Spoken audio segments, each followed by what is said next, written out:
Hello everyone, my name is Kate and welcome to this channel. If you haven't subscribed yet, don't forget to subscribe and put the like if you will like the video.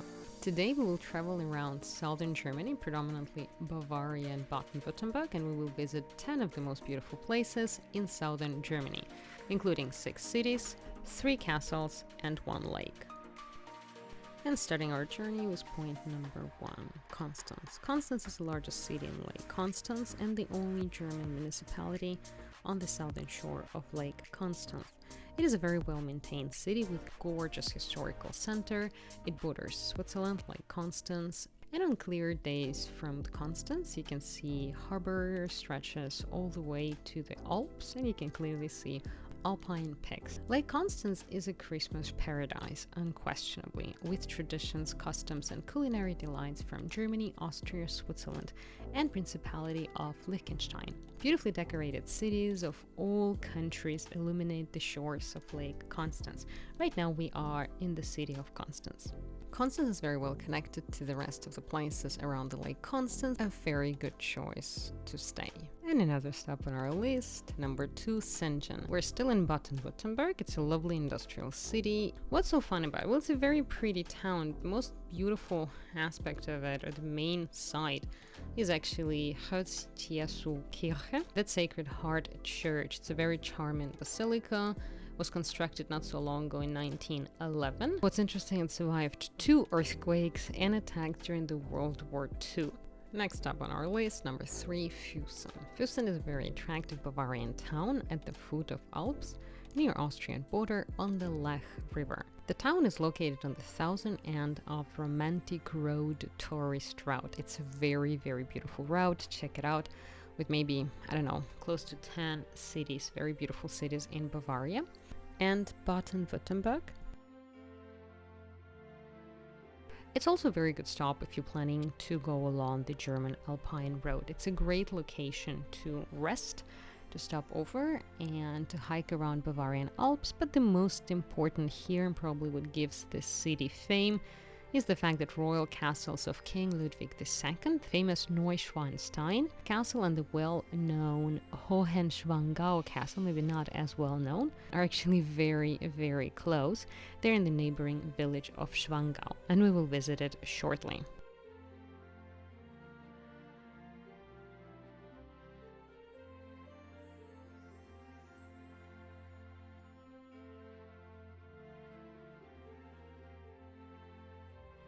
But Füssen itself has unquestionably a lot to offer. Old Town has plenty of attractions. Very, very beautiful Old Town. Lovely high castle. There's a small castle in the town itself. And this was a residence of Prince Bishops of Augsburg. There's also former Benedictine monastery of Saint Mang. So great museums here. In other words, a lot to do, a lot to see.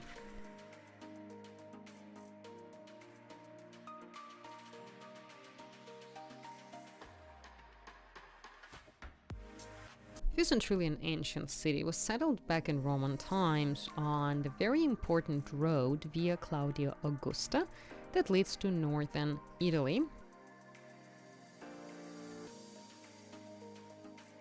It also was a former regional capital of Roman province, and the name itself, Füssen, is actually derived from Latin for gorge, probably referring to the Lech Gorge, or gorge around the Lech River. In the late antiquity, Füssen was home to the part of Legio III Italica. They were guards, stationed here to guard the important trade road over the Alps. Arriving to number 4, Neuschwanstein Castle. Here I'm going to tell you about both castles. And now we are in a Hohenschwangau village. Here we will see both of the promised castles.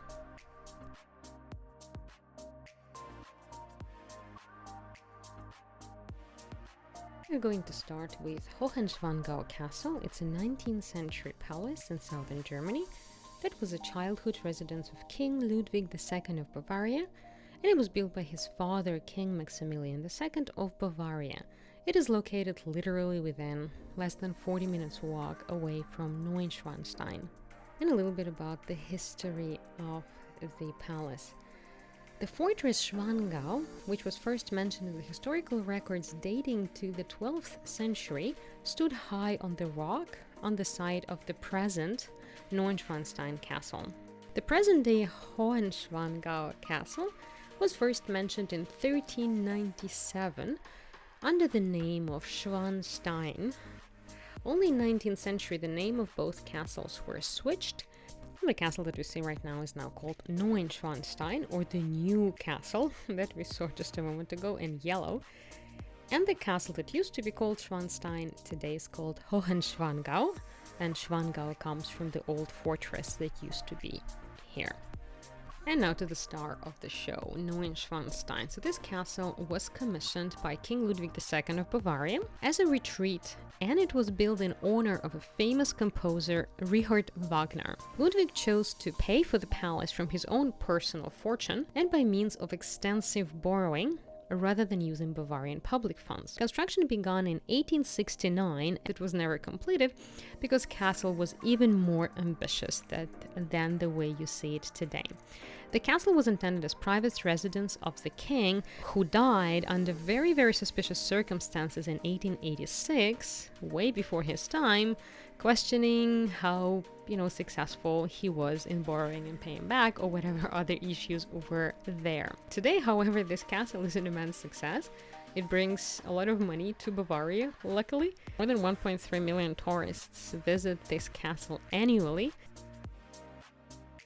Yet another gorgeous town, number 5, Bad Tölz.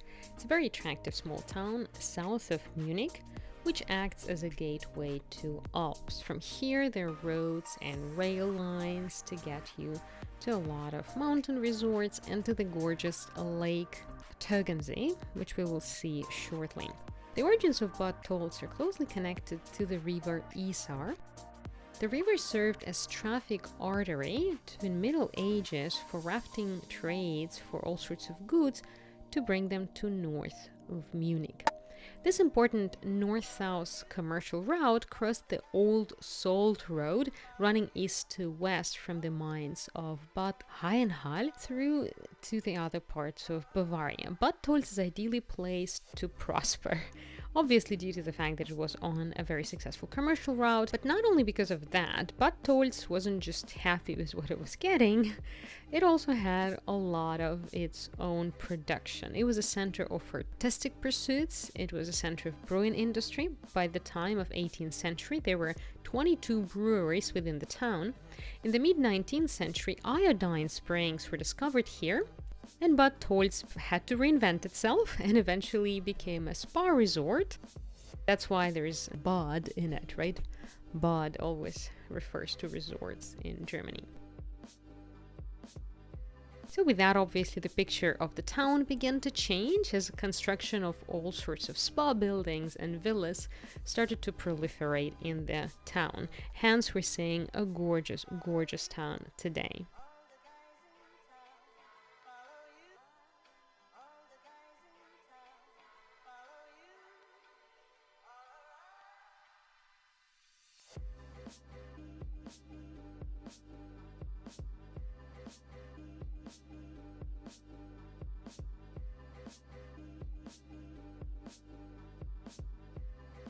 And now leaving the lovely town of Bad Tölz and driving through Bavaria.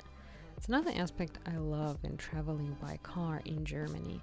It's basically no matter where you drive, you will always see something beautiful on the way.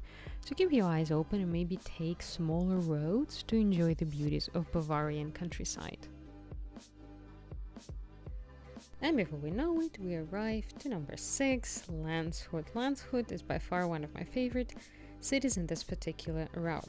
It's a town in Bavaria situated on the banks of river Isar. It is the capital of Lower Bavaria and one of the largest cities in Bavaria.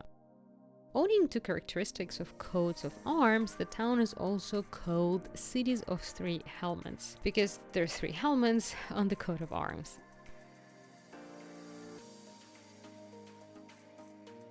And it's also famous for a very popular event, also known as Landshuter Hochzeit or Landshut Wedding, a medieval festival, a medieval wedding that I'll tell you about later, that gets replayed every 4 years on the scale of the entire city.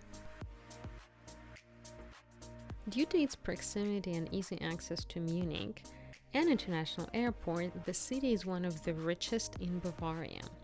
Landshut and Trausnitz Castle were founded in 1204 by Duke Louis I. Landshut was already a Wittelsbach residence by 1231, and in 1255, when the Duchy of Bavaria was split into two, Landshut became a capital of Lower Bavaria. Duke Henry XVI was the first of the three famous rich dukes that ruled Bayern Landshut in the 15th century. The wedding of Duke George and the Polish princess Jadwiga Jagiellon in 1475 was celebrated by Landshut, the entire town, the medieval town at the time, with one of the most splendid festivals in the medieval ages, that today is known as Landshuter Hochzeit, from German Landshuter wedding. It is replayed in its full glory ever since 1985, takes place every 4 years. The next one is scheduled to be in 2023. It is truly a spectacle of a lifetime. It is highly sought after event. Many people travel across the globe to see it. The entire city, pretty much, those who really want to, and most of the citizens of Landshut find it an honor to participate in this event. So most of the city becomes a theatrical play that replays the events of 1475. So I've heard that men grow beards, I don't know, a few years before the event, and a large proportion of the population is actually actively participating in one way or the other. In order to see the event, you have to book the tickets way in advance. They're quite expensive. There will be seats by the sides of the road, and the procession will be taking place on some of the streets of the city. Interesting fact, if you don't have the time or the money for the ticket, there are always options in capitalist world, right?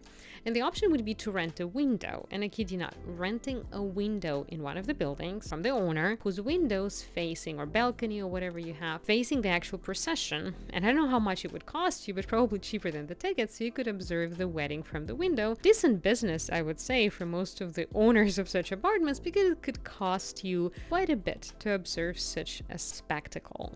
So yeah, check it out. The city today is of national importance because of predominantly gorgeous Gothic architecture. Church of St. Martin, featuring the world's tallest brick tower. And in terms of particular sites, what city is probably most famous for is Trausnitz Castle. That is a medieval castle that is situated in the city within a walking distance. It was a home to Wittelsbach dynasty, and it served as their residency when they were ruling over Lower Bavaria from 1255 to 1503. Later as a seat of hereditary rulers of the whole of Bavaria. The castle itself was founded in 1204 by Duke Ludwig I. The castle itself situated atop of the hill above the Landshut, providing you an amazing view over the entire city. Before the 16th century, it had the same name as a town. It was called Landshut Castle. Landshut itself translates into protector of the land. Previously, the castle guarded over the city and the surrounding land, being in essence its protector. Interesting fact that the size of the castle remained the same ever since the time when it was built in 1204 by Louis I of Bavaria. It was completed actually only in 1235 by the time of the visit of Emperor Frederick II. During the first half of 13th century, Trausnitz Castle represented not only the center of imperial politics, but also the center of culture. I really enjoy traveling in Germany, and one of the aspects that I love the most when traveling in Bavaria is the fact that there are a lot of really cool Gasthauses, which means hotels, and a lot of great restaurants. So definitely give it a try, and if you're traveling throughout Bavaria, you don't necessarily have to stay in a big city. You could also stay somewhere in between, some sort of a small village. You would get a great price, great deals, great food, all the best for the lowest prices.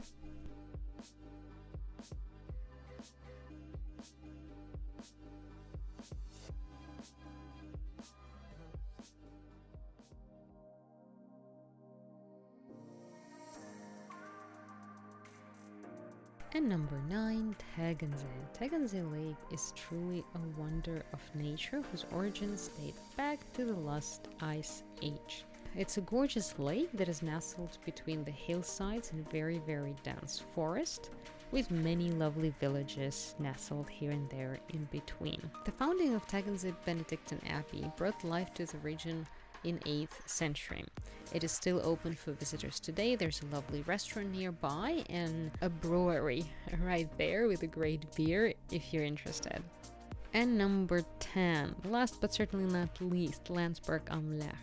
Like so many places in this part of Bavaria, this was an important point on Via Claudia Augusta, which was a Roman trade route which came up from Italy and headed towards Augsburg, another German city.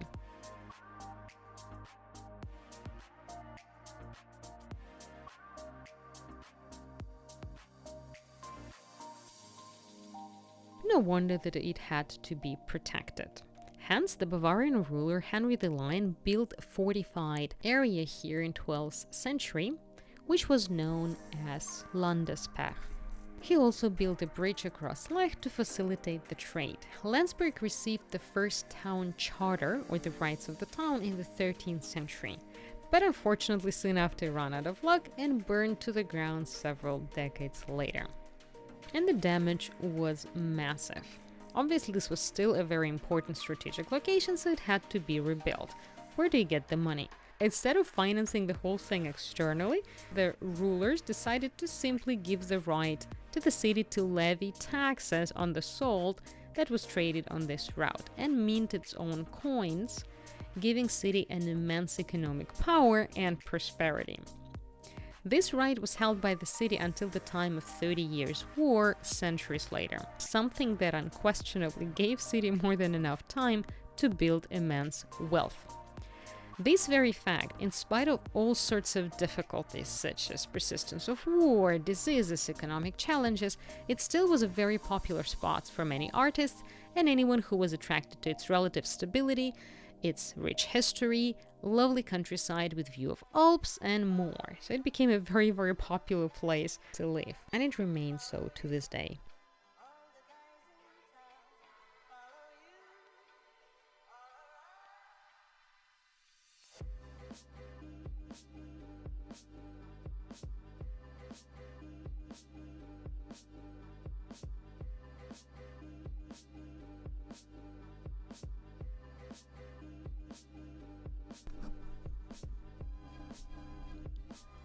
Today, the city is a very popular tourist destination with a gorgeous, very well-preserved old town, remains of the old city wall, beautiful churches, and most importantly, beautiful gates. There are several gorgeous gates to the city. One that is particularly famous is Bavarian Gate, that we will see shortly.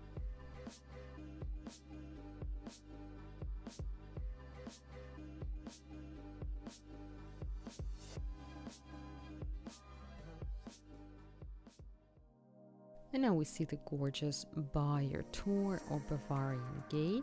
This is considered one of the most beautiful medieval gates in Bavaria. The tower that you see is 36 meters tall, and in certain months it is actually open, so you can go up and see the view over the city, and on the good weather you will be able to see the Alps.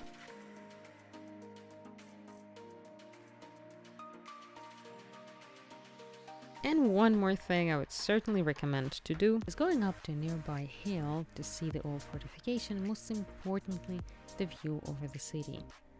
The hill opens an amazing view of the city. There are also remains of the old city wall and the remains of the old fortification, all of which worth a short climb of maybe 20 minutes or so.